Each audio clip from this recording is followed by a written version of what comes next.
आदमी ने टैंक में गैस का नोजल डाला और फ्यूल पी लिया, लेकिन वो तेल नहीं पी रहा था, वो पानी पी रहा था। इस आने वाली दुनिया में पानी की कमी थी और गरीब लोग पानी नहीं खरीद सकते थे, सिर्फ शराब पी सकते थे। वे सिर्फ वाटर स्टेशन पर पानी पी सकते थे, जिसका चार्ज मीटर से लगता था। लेकिन बूढ़े वोंग को शराब की कोई इच्छा नहीं थी।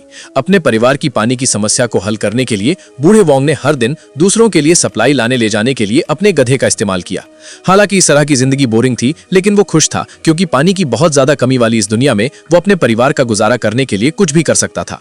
उसे लगता था कि जिंदगी हमेशा चलती रहेगी, लेकिन एक दिन पानी की कमी की वजह से उसके गधे का पैर टूट गया। ये महसूस करते हुए कि गधे को उसके साथ सिर्फ तकलीफ होगी, बूढ़े वोंग ने अपनी बंदूक उठाई और बिना मन के उसे बेच दिया। लेकिन गधे के बिना भी उसके परिवार को जीना था। अमीरों के लिए सप्लाई लाना जारी रखने के लिए वो शहर गया और अपने सारे पैसे एक मैकेनिकल गधा खरीदने में लगा दिए।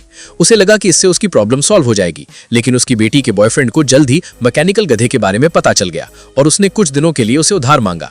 बूढ़े वोंग ने तुरंत मना कर दिया। अचानक अगले दिन बूढ़े वोंग को पता चला कि उसके घर के ताले खुले हुए थे और नया खरीदा हुआ मैकेनिकल गधा गायब था। ये महसूस करते हुए कि उसकी बेटी का बॉयफ्रेंड शायद इसके लिए जिम्मेदार है, वो तुरंत जियाओ शुआई के पिता के पास गया और हालात के बारे में पूछा और पता चला कि जियाओ शुआई कल से घर नहीं लौटा था। उस आदमी ने एक हथियार उठाया और शुआई को ढूंढने के लिए पहाड़ पर भागा, लेकिन जैसे ही वो ऊपर पहुंचा, पानी के काम करने वाले स्टाफ ने उस पर हमला कर दिया। उन्हें लगा कि वो पानी चुराने आया है। हालांकि उस आदमी ने कहा कि वो बस अपने गधे को ढूंढ रहा था, लेकिन उन्होंने उस पर यकीन नहीं किया। खुशकिस्मती से वो आदमी अपनी तलवार और बंदूक लेकर भागने में कामयाब रहा।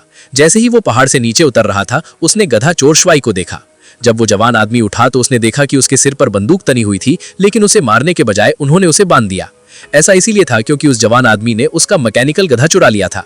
इसके बिना उसका पूरा परिवार खांस खांस कर मर जाता। फिर उन्होंने कुछ शराब निकाली, उन्होंने उसे लगातार पीने के लिए मजबूर किया और जल्द ही बूढ़े वोंग को शराब के साथ नॉर्थ वेस्ट भेज दिया गया। हालांकि बूढ़े वोंग की मौत के लिए पूरी तरह से जियाओ ही जिम्मेदार था, लेकिन वो बेफिक्र रहा। वो बूढ़े वोंग के घर भी लौटा और मैकेनिकल गधे को मरा हुआ मांस दिया। अपने पिता को मरते हुए देखकर भाई बहनों का दिल टूट गया, लेकिन जियाओ मन ही मन खुश था। बूढ़े वोंग की रुकावट के बिना वो हक से उसकी बेटी की जगह ले सकता था। बूढ़े वोंग की सारी जायदाद और मैकेनिकल गधे को अपना दामाद बना सकता था।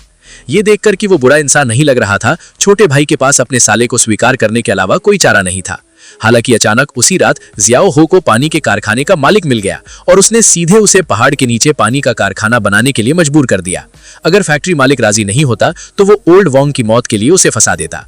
जियाओ को एक आदमी के नाम से बना चाकू निकालते देखकर मालिक के पास राजी होने के अलावा कोई चारा नहीं था। अगले दिन फैक्ट्री मालिक ने जमीन को ठीक करना शुरू कर दिया और जल्द ही पानी भी आ गया। जैसे जैसे दिन बीतते गए, जियाओ ने लगाई फसलें उगने लगी। जल्द ही फसलों का कभी न खत्म होने वाला फैलाव हो गया और जियाओ